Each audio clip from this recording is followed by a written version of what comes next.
Hi, I'm Matt with Witness Against Torture, a grassroots volunteer organization that's been working for the last decade to close Guantanamo Bay Prison and end U.S. torture. Since 2002, over 770 people have been held at Guantanamo. And despite being labeled the worst of the worst by the Bush administration, less than 2% have been convicted of a crime. After years of being tortured and held without charge, most have been released back to their homes.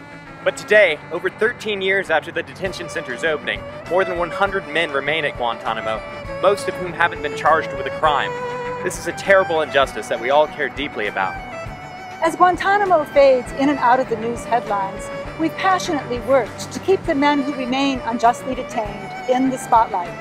In 2005, 25 of us traveled to Cuba in an attempt to visit the detention center personally and draw global attention to the issue. In 2007, we occupied the Supreme Court to demand that the detained men be able to challenge their imprisonment in U.S. courts.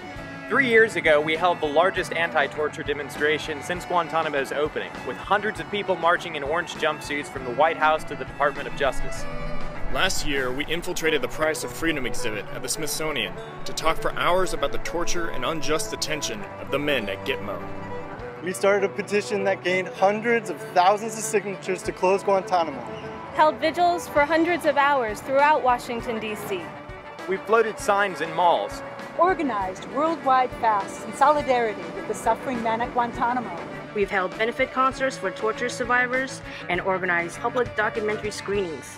And spoken in churches, schools, and universities, organizing panels with torture experts to educate the public.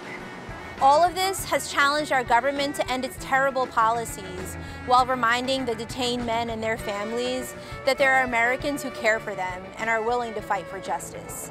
We want to keep going and do even more, but we need your help. All of these public acts of compassion require time, careful planning, and money. Watt's decentralized structure allows us to operate without an office, so all of your donations directly fund our work.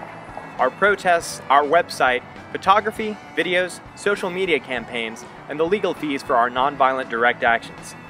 Witness Against Torture is the only grassroots human rights group of its kind in the United States. We've been at the forefront of the efforts to close Guantanamo for over a decade. Please consider supporting our work by donating to us. Because of the nature of some of our actions, we can't tell you exactly what we have planned, but we can guarantee it's going to be powerful. Thanks for watching.